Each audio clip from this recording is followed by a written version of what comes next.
fear of rejection, being rejected, being judged is the core of everything, why we stop ourselves. Until the day you realize that there is always someone watching. Yeah. There is always one person at least that you're gonna help today. They might change their trajectory. Yeah. They might, instead of quitting, keep going. Whatever. You never know who's watching, but there is always someone watching. Always. I was grocery shopping in my neighborhood, and a woman stopped me. Okay. And she said, "Are you Angelique?" And I'm like, "Yeah." "Are you?" And then she said, "Oh, you don't know me, but I know you because I watched your video about how to eat 8 ways to eat avocados, and you changed my life because my son wouldn't eat any veggies.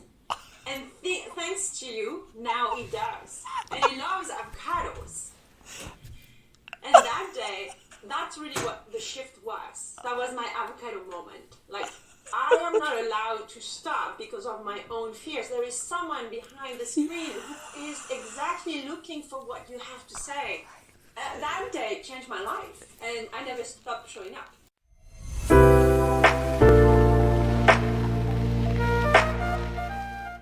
Hello everybody, welcome to episode 33 of the Derry Mom podcast. My name is Diana Ade. I am the founder of the Derry Mom. We inspire, educate and empower mothers who may be struggling to reclaim their dreams or who may have temporarily set aside their ambitions due to the demands of motherhood. On the Derry Mom podcast, we bring you powerful stories from audacious mothers around the world who defy societal expectations and harness their strength to juggle both roles of motherhood and the pursuit of their personal and professional ambitions successfully. Before we begin today's conversation, I want to take a moment to say thank you. Thank you to all of our new viewers, our new subscribers, and to all who have been with us from the beginning. I appreciate you all very much. And if you are yet to subscribe to our channel, please do so by hitting the subscribe button. This helps our channel to grow. Today's episode is the first part of our two-part series, Are You Visible? Many times as women, we do so much work in the background and we fail to come out and show the world what we have done or what we've got hidden inside of us. What causes this? Maybe it is due to some unresolved past traumas or maybe some childhood trauma that we've never really paid attention to. To help us navigate this conversation is our special guest, Angelique Binet, who is right here with me in Canada. Angelique Binet is an online visibility strategist and consultant for women entrepreneurs who want to fall in love with their fear of becoming visible. She's also a best-selling author, a TEDx speaker, podcast host, paid media strategist, and founder of Social Media Love. She's a wife, a mother, and an immigrant who went from living in France to Canada. If you're ready for today's conversation, grab your pens and notebooks and join me as I speak to our special guest.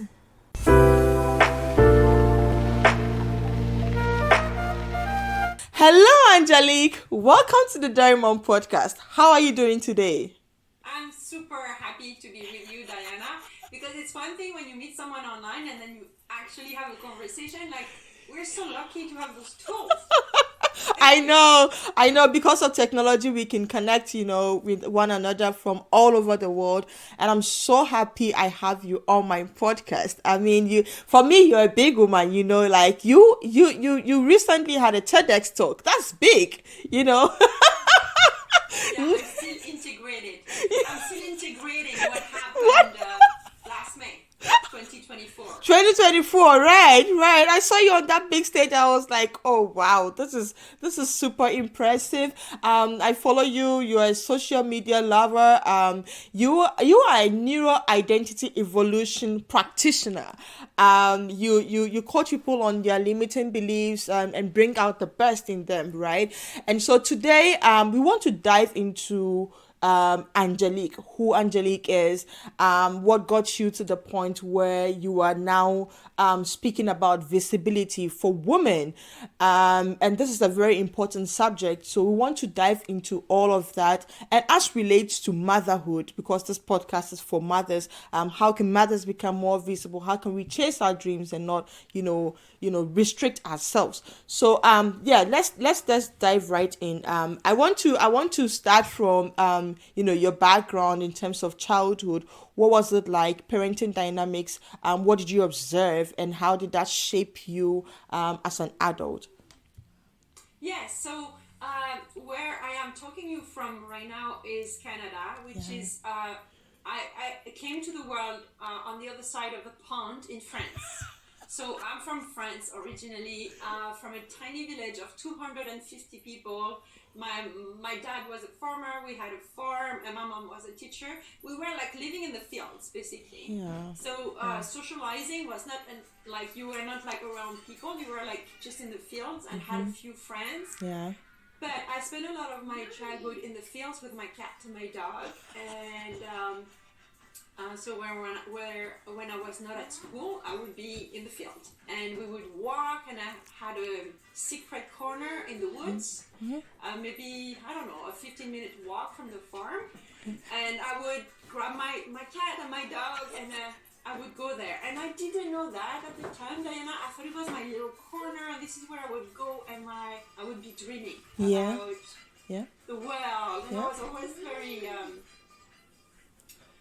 attached or connected to what was going on in the world. And it was, there was a lot of war at the time. Where I was a kid, it was always in the news. And I remember going in the woods, in my little corner, it was under a root of a big tree, and had blankets. Like, I don't remember exactly all the things. I had like treasures in there, and I would kind of imagine how I could save the world. The little girl from the farm, who my parents didn't have a lot of money. Like, I was believing at the time that when you're a farmer, you stay a farmer. My family was in the farming land since, I think, the beginning of the universe. So imagine the little girl, I don't know, I was maybe 10, 11, and then imagining how can I save the world? And I was pretending that I was whispering to chief of states, how to handle this crisis in the world and all the things. But if I kind of fast track my story as a child, I had dreams about, as an adult, I will have to have a job that helps peace in the world. So I was like, I would be either an international negotiator, or an international lawyer, or a journalist. So I'm sharing this story because I didn't know at the time, but whatever we desire is what will show up in our lives. And so guess what? I became an international journalist because, so I'm just going to fast forward. I studied in Paris for 8 years in geopolitics and religions and all the things to understand the world better. Wow. And then I became a journalist, and that took me to Canada. And then when I was a TV reporter, I was like with my camera. I was a VJ as well, video journalist, like camera. I was editing everything. I was interviewing a lot of people every day, politicians, economic people, or artists, or activists. And when I was interviewing women, it's easy to be behind a camera. And it was like, sometimes I was like, how does she find the guts to share that message with a TV reporter that it's going to be like broadcasted everywhere? And I was always in admiration. So I've learned a lot as a TV reporter, to the point that at some point I was like, enough of sharing others' voice. I want to share my voice and what I believe in. And then I started, to become that woman I am today, and now I help others to share their voice because it's so important. We all have a voice, and each of our voice matters. So congratulations for your podcast, because I love what you believe in, and you invite me in your podcast, so thank you. Wow, your story is so empowering. Little girl growing up in the farms or on the farm somewhere in France, from what you describe, is like some small, space where you don't even, very tiny, and you are dreaming of speaking on stages, speaking, to people, telling, politicians, activists, stop the war, this, that, and you follow through your dream. And today you are an international journalist and you are actually like on big stages like TEDx and your voice is being heard by millions. Wow. Wow. Yeah, and it was not like I didn't know, like when I've discovered that's the work I do now, that I'm not a TV reporter anymore. I'm really an online visibility strategist for women entrepreneurs. But what I didn't know at the time, Diana, is that whatever you have in your heart is what's going to be, that's going to be the thread of your life. And that's why there's so many, I think that's where I like the topic of your podcast. There are so many women who think they cannot pursue their dreams anymore because of motherhood, because of external circumstances. Yeah. When in fact, once it's in your heart, it is already done. I love this. I so much love this because many times as children, and it's one of the reasons why I came up with the podcast, right? Like when you're growing up as little girls, we always have this dream. We always have this, I want to become this. You're always dreaming big inside you. It's there.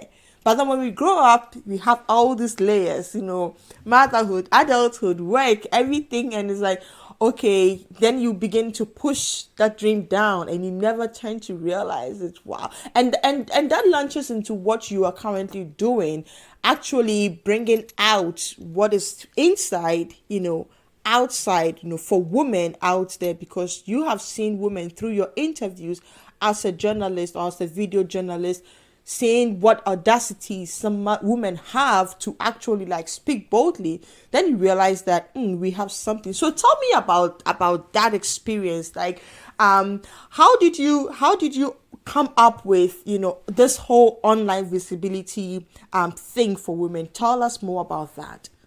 Yes. So after almost 10 years in the world of the news, my personal life changed. So I moved and I became a mom. And my husband is a reporter as well. Okay. And being a reporter, you don't have really schedules. When something happens, it happens, whether it's the end of the day or not. So it was becoming a little tricky for us to have a baby at the daycare, running. It was not fun. Okay. So I decided to step out of that world because I felt that I was ready for, as I said, sharing my voice. I didn't know at the time how. Yeah. And it was easier for our lifestyle.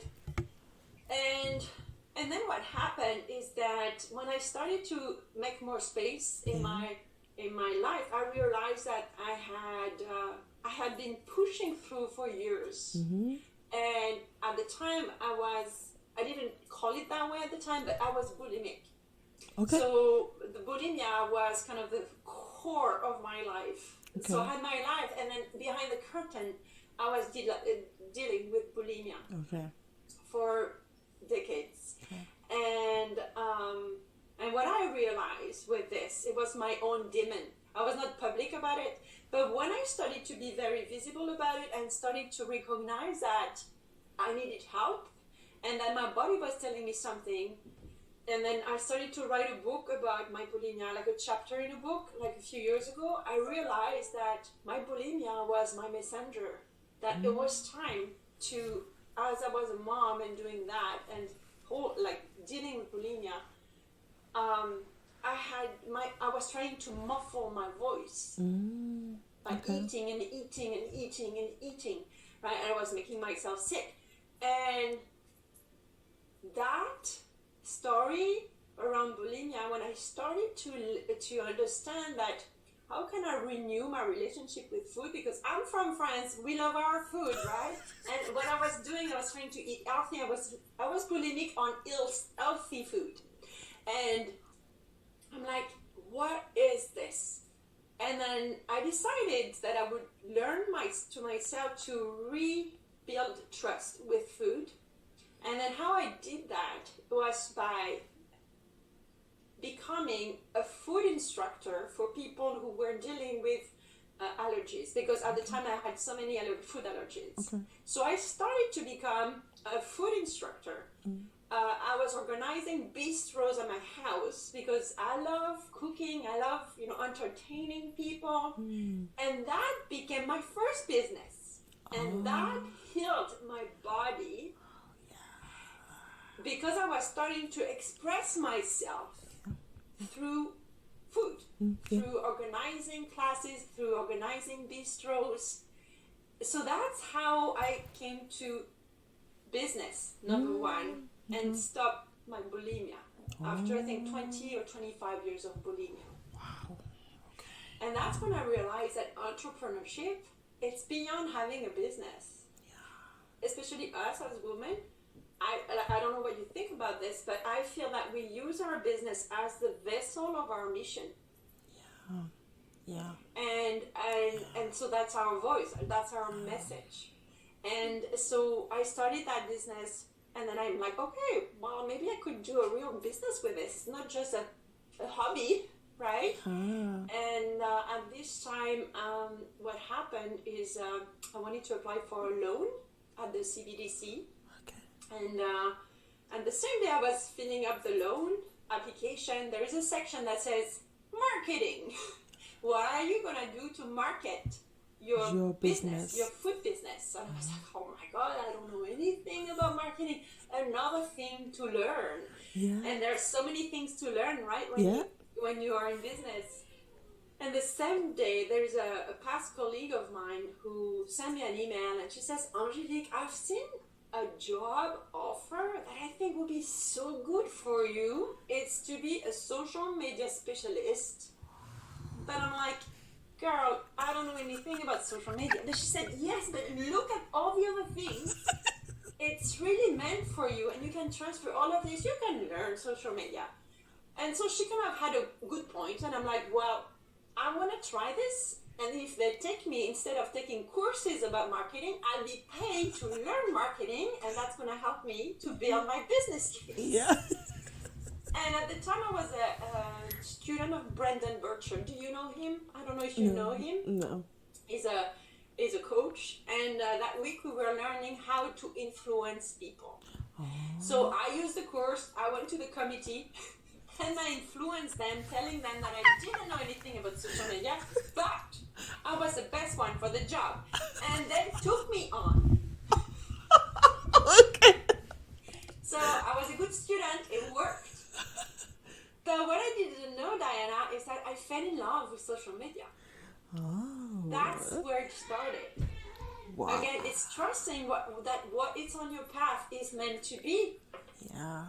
And it was kind of the dream of the little girl was continuing, but it was not really making sense because I had barely a Facebook profile, I think, at the time. But then I got hired as a social media specialist. I became like the expert in the team. I've been trained, like I loved it. And then my friends started to say, well, now that I know that you know how to use social media, can you help me with my business? So I started to help my friends. And I loved it. And I'm like, what about I monetize this? So it started like this, but then I realized that even when I was giving the best strategies and the best tactics for social media for advertising, people would not use it or would not show up because of fears. Because once you're visible, people, whether they engage or not, they see you, they hear you, and yes, they judge you. And who are you when you know that? How do you hold your space online, even if you know that people are going to judge you because you are not meant for everybody. Absolutely. Like we did a detour, but everything makes sense now. But when you're in it, you're like, oh, okay. Wow, that's a beautiful story you just shared. Like, that's really beautiful because then you're looking at taking one problem or one issue that you were dealing with, and it was very internal. Then you started your healing, and then through healing came out something beautiful, and somebody spotted you, your friend, and said, no, this would be good for you. Then all of a sudden, boom, and then now you're monetizing it. Wow. So what would you say, since you started working with women and, entrepreneurs trying to bring out the best in them, it's the number one thing that, holds us back, because like you said, we have the dreams in there, we have everything in there, but judgment, people are going to judge you the moment you show up on social media. And because of that, some women would not want to, or even whether women or men, some people wouldn't want to show up, right? But then there's that thin line between there's a difference between just marketing, with all the external strategies, and showing up authentically, actually being visible, letting people see you. So what is the challenge? What stops us from actually like going on the side of coming out and being visible, and how do you help people navigate that? Yes. So I would say I always share a story to answer this question that really changed my life and my journey in entrepreneurship as a visible entrepreneur. Okay. So fear of rejection, being rejected, being judged is the core of everything why we stop ourselves. Until the day you realize that there is always someone watching. Yeah. There is always one person at least that you're going to help today. They might change their trajectory. They might, instead of quitting, keep going. Whatever. You never know who's watching, but there is always someone watching. Always. And how I discovered that is when I started to do my cuisine videos. And the very first live that I did was how to eat 8 ways to eat avocados. And I had like a drawing board. My phone was on books, and I was ready, like so scared. And I was teaching 8 ways to eat avocados. Nobody said anything. At the time, we couldn't see the views, but like crickets. And that was my first time. So it takes a lot of courage for a person to go out there in full belief that you make a difference in the world and that you will touch the heart of your next client, even if there is no proof that someone is watching, right? But so I will never forget, 2 weeks later, I think it was 2 or 3 weeks later after that event, I was grocery shopping in my neighborhood, and a woman stopped me. Okay. And she said, "Are you Angelique?" And I'm like, "Yeah." "Are you..." And then she said, "Oh, you don't know me, but I know you because I watched your video about how to eat 8 ways to eat avocados, and you changed my life because my son wouldn't eat any veggies. And thanks to you, now he does. And he loves avocados." And that day, that's really what the shift was. That was my avocado moment. Like, I am not allowed to stop because of my own fears. There is someone behind the screen who is exactly looking for what you have to say. And that's my moral, my ethical responsibility, that if you are an expert at something, and most of the women I work with, they're expert first, right? That's why we open business, because we're super good at something. And then we realize that it's more than that in the business. That's another story. But that day changed my life, and I never stopped showing up. That touched me so much, I ended up tearing up. There's always someone watching. And even if you don't get the likes, you don't get the clicks, you don't get, the views, you never know there's someone watching that is being impacted by your message. This is so beautiful. Like it touched me straight on the inside. And thank you for sharing that story. So I want to come to your experience as a mother.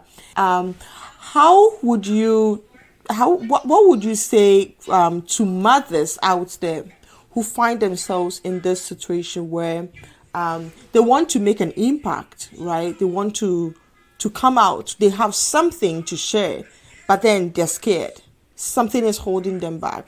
With the story you just shared, what would you tell mothers out there in that situation? Yes, I love your question. Here's what I see the women that I help in my programs.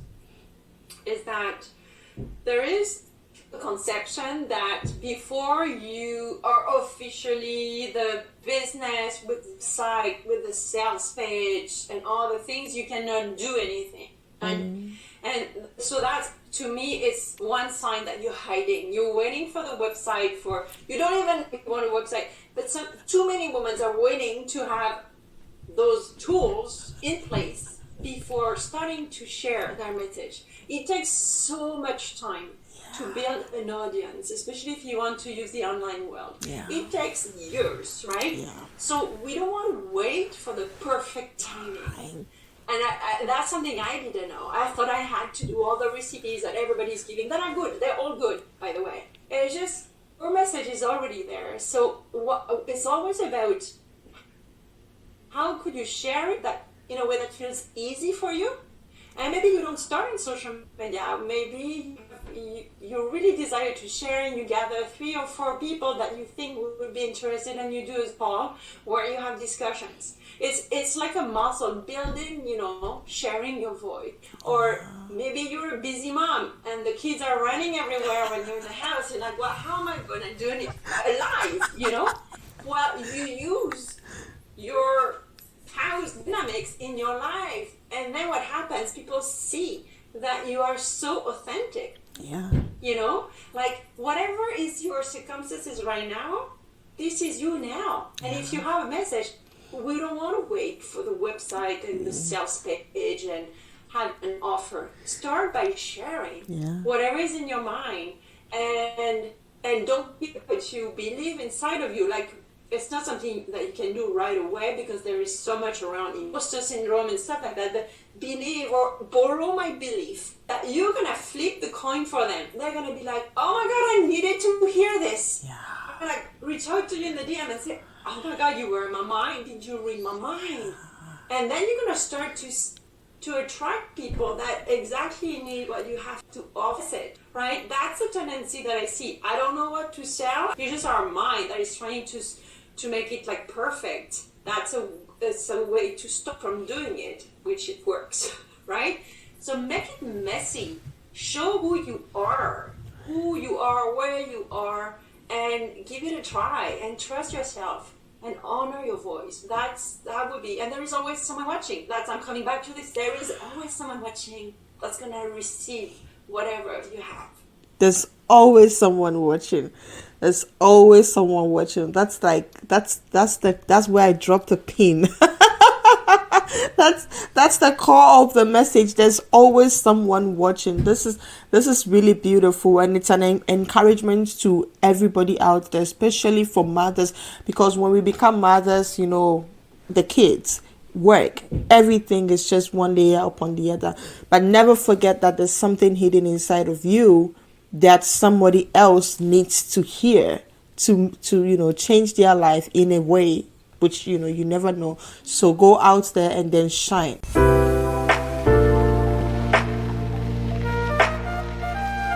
Wow, what an impactful conversation. Angelique made a very powerful statement. She said, there's always someone watching and you might be making an impact. So whatever it is that you are working on, be sure to take it out. Do it messy. Do it scared. You just might never know. You might be impacting a life out there. Thank you so much for staying with us today. As we take a break here, we want to assure you that we'll bring you a part 2 of our conversation with Angelique in our next episode, episode 34. Be sure not to miss it. We want to thank you all for staying with us up until this point. If you want to connect with Angelique, you'll find her on all social media platforms at Angelique Binet. You also find the links to her pages in the description of this video. If you want to follow the Derry Mom, you can find us on LinkedIn, Instagram, TikTok, Facebook, and of course YouTube at the Derry Mom. On Instagram, you find us at @the Derry Mom. Thank you so much for joining us once again. And as we wrap up, my question to you is, what is your hashtag the Derry Mom story? Join me and let's do this together. My name is Diana Adair and I am the Derry Mom.